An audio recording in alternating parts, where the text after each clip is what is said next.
자, 질문이 있습니다. 28살 비전공자로서 정말 열심히 공부할 마음을 갖고 있는 사람입니다. 주변에 학부생이 있어 조언을 얻어본 결과 C 언어와 자료구조 알고리즘 기초를 공부한 후에 본격적으로 자바 공부를 하고 웹 개발자로 나아가려고 합니다. C 언어 같은 학과 기초 공부는 어떻게 하는 게 좋을까요? 공부 후 국비지원으로 심화 공부하여 취업하려고 합니다. 28이잖아요. 그러면 이게 가장 효율적인 건 뭐냐면 그냥 C 언어 이런 자료구조 공부 생략을 이제 추천드려요. 왜 추천을 드리냐면 저는 이런 과목에 대해서 매번 얘기를 하지만 중요하다고 얘기를 해요. 근데 이거는 좀 여유가 있을 때 학습하는 방법. 저는 이제 학부생이다. 그럼 무슨 언어 공부하세요? 그러면 C 언어 공부하세요. 저는 이렇게 얘기를 해요. 왜냐면 왜 C 언어를 공부해야 되는지 얘기를 했어요. 그러니까 여러 가지 갖는 장점이 있어서 그런 거예요. 근데 반드시 C 언어부터 해야 되냐? 뭐 그건 아니거든요. 근데 지금 같은 경우에 28살에 어차피 제가 보기에는 취업이 목표이신 것 같아요. 그러면 컴퓨터 지식을 쌓는 영역이랑 실무 영역이 있어요. 그러니까 이거를 이제 굳이 구분을 하자면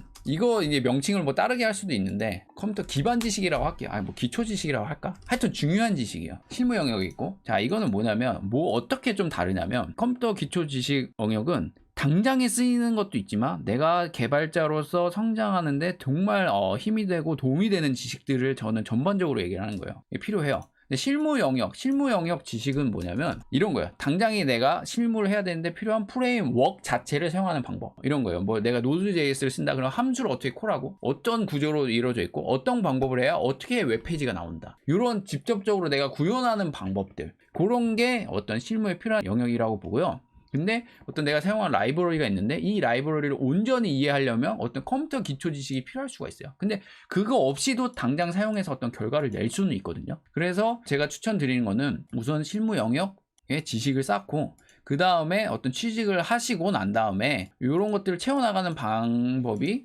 취업을 목표로 한다면 알맞다. 라는 거예요. 그래서 지금 주변 학부생이 있어서 이제 이거는 학부생이 시간이 많잖아요. C 언어 자료구조 알고리즘 이러면 좋죠. 좋아요.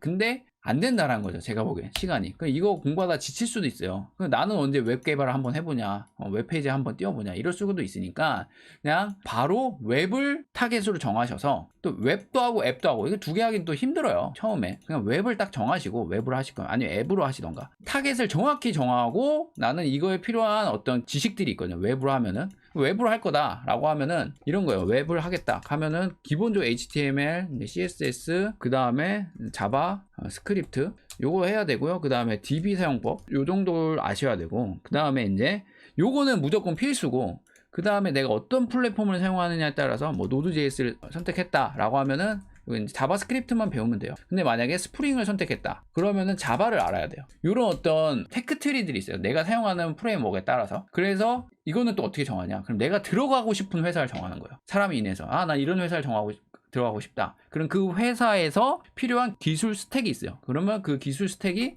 자바의 스프링이다. 그럼 이거를 위주로 공부를 해서 일단 입사를 하는 거죠. 그 방법이 가장 효율적이다 라고 얘기를 하고 싶고요. 그러면은 이런 게 안 되면은 그냥 국비지원 학원을 바로 들어가는 걸 추천드려요. 가면은 따라잡기 되게 힘들거든요. 아무것도 없으니까 되게 어려워요. 막 가면 자바부터 막 가르쳐주고. 그런데 왜 제가 이 얘기를 하냐면 그냥 막 이런 거 결정하기 쉽지가 않잖아요. 막 노드.js를 할 거냐, 자바스크립트를 할 거냐, 막 스프링을 할 거냐, 뭐 이런 거. 그러니까 이런 거 어려우니까 그냥 국비지원에서 해주는 어떤 그냥 커리큘럼에 따라가는 거죠. 그러면은 국비지원에서는 어쨌든 취직에 필요한 어떤 최소한의 커리큘럼을 짜주니까 그렇게 되면은 개발자로서의 어떤 기본 소양은 어느 정도는 갖추게 돼요. 근데 그것만 나오면 다 되냐? 그렇진 않아요. 사실 제가 국비지원으로 나온 학생들 수백 명을 만나봤는데 다 이게 뭔지도 모르고 따라서 한 경우가 태반이에요. 태반. 그런 경우에는 사실 취직이 힘들지만 어쨌든 그 커리큘럼 자체는 잘못됐다라고 볼 수는 없어요. 그래서 어떤 냄새를 맡는 거는 충분히 도움이 되는데 내가 그거를 과정을 쫓아가다가 이해가 안 된다 싶으면 제가 분명히 얘기하지만 기초로 돌아오셔야 돼요. 기초로 돌아오셔서 이해될 때까지 기초를 탄탄히 하시고 그 다음에 수업을 따라가야 돼요.